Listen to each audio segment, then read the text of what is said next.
Steel plant ప్రమాద రాజకీయ రగడ Visakha steel plant ఘటనపై అధికార విపక్ష పార్టీల పరస్పర విమర్శలపై ప్రజలు అసహనం వ్యక్తం చేస్తున్నారు. అసలు ప్రమాదాలు జరగకుండా ముందుగా తీసుకోవాల్సిన చర్యలను పట్టించుకొని పార్టీలు ఇలా శవరాజకీయాలు చేయడం ఏంటని మండిపడుతున్నారు. ఏ పరిశ్రమలో ప్రమాదం జరిగినా భారీ స్థాయిలో పరిహారం అందేలా చట్టాలు చేస్తేనే ఆయా కంపెనీలలో భద్రత ప్రమాణాలు పెరుగుతాయని అంటున్నారు. మీరు గొడవ చేయదలుచుకుంటే పరుగు ఉంటాను నేను ఇక్కడ ఏమంటాను ఏమనుకుంటున్నారు మాట్లాడుతుంటే మీరు అడ్డు వస్తే అది సెపరేట్ గా మాట్లాడతాం సార్. మీరు అక్కడ పని లేదు మీ కుటుంబంలో ఏమని చెప్తారు. పాప చనిపోయింది ఈ కుటుంబంలో, పాప ఈ కుటుంబంలో చనిపోయారు. మేము వచ్చాం ఇక్కడికి వచ్చినాం, ఆర్గ్యూ చేసినా వచ్చారు. ఇది టీమ్ 11 కెప్టెన్ వచ్చాడా అడుగుతున్నా. టీమ్ 11 కెప్టెన్ వచ్చాడు ఇక్కడికి? లేదు కదా. కుమారస్వామి గారు 6 గంటలు ఎందుకు వచ్చాడు? ఆయన ఎందుకు ప్రకటించాడు? 25 లక్షలు. స్టీల్ ప్లాంట్ కార్మికులు మీరు సంఘాలు ఉన్నాయి కదండి, సంఘాలు ఉన్నప్పుడు మీరు కూర్చోబెట్టి వీళ్ళు ఒక్కొక్క ప్రభుత్వం వచ్చినప్పుడు ఒకలా బిహేవ్ చేస్తాయి సంఘాలు. నాకు ఇబ్బంది ఏముందంటే సంఘాలు అనేవి ఇర్రెస్పెక్టివ్ ఆఫ్ ఏ ప్రభుత్వం వచ్చింది ఏ ప్రభుత్వం పోయింది అనే కంటే ఇప్పుడు సంఘం కార్మికుల సంక్షేమం కోసం ఇర్రెస్పెక్టివ్ ఆఫ్ మనం ఎవరు బాగా చేయగలం ఆలోచించాలి తప్ప మీరు వైసీపీ వచ్చినప్పుడు కాంప్రమైజ్ అయిపోయి, వైసీపీ వచ్చినప్పుడు ఈ స్థలాలని మనం ప్రైవేటీకరణ చేసేస్తాను వాళ్ళతో ఇవన్నీ నేను వాస్తవంగా చెప్పగలను. ఆ రోజు నేను కూర్చున్నప్పుడు ఎందుకు ఇంత బలంగా మాట్లాడగలంటే ఆ రోజు నేనే నోరు తెరిచి అడిగితే ఒక్కరు చేయొచ్చు. సో అందుకని మొదటి రక్షణ కవచం ఎవరు?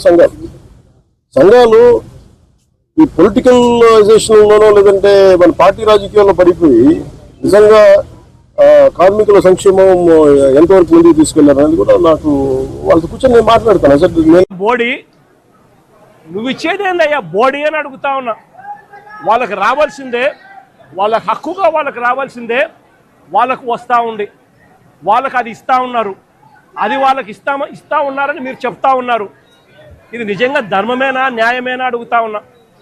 ఇదే విశాఖపట్నంలో ఇంతకుముందు మా హయాంలో ఇలాంటి ఒక దుర్ఘటనే జరిగితే అక్కడ కూడా మనుషులు చనిపోతే ఎంతమంది చనిపోయినారు? అది గొప్పతనం, నీ గొప్పతనం ఏమీ కాదు. కంపెనీ నుంచి కేవలం 25 లక్షల రూపాయలు మాత్రమే ఆ ఎంప్లాయీస్కు వస్తూ ఉంది.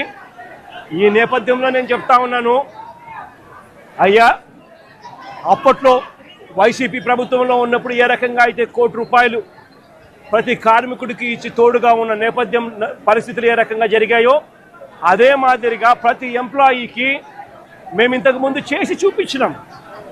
మేమేదైతే చేసి చూపించినామో అదే మిమ్మల్ని కూడా చేయమని అడుగుతా ఉన్నాం.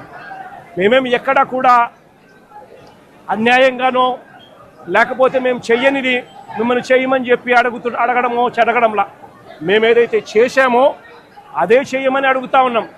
వెంటనే వాళ్లకు ఈ ₹1,45,00,000 అదనంగా వాళ్ళకి ఏదైతే వస్తూ ఉన్నదో దాంట్లో నీ ప్రమేయం ఏదైతే లేదో వాళ్ళకు సంబంధించిన group insurance, provident fund, gratuity, risk insurance ఈ రూపేణ వాళ్ళకు వస్తూ ఉన్న ₹1,45,00,000 ఏదైతే వస్తూ ఉందో దానికి అదనంగా మరో ₹1 కోటి ఖచ్చితంగా వాళ్ళకి ఇవ్వాలి. వాళ్ళ కుటుంబ సభ్యులకు కూడా అదే మాదిరిగా ఉద్యోగాలు కూడా వెంటనే ఇవ్వాలని కూడా కోరుతా ఉన్నాం. అదే మాదిరిగా నా పక్కన చెల్లి వాళ్ళకి ఇస్తా ఉన్నారని మీరు చెప్తా ఉన్నారు. ఇది నిజంగా ధర్మమేనా న్యాయమేనా అడుగుతా ఉన్నా. ఇదే విశాఖపట్నంలో ఇంతకుముందు మా హయాంలో ఇలాంటి ఒక దుర్ఘటనే జరిగితే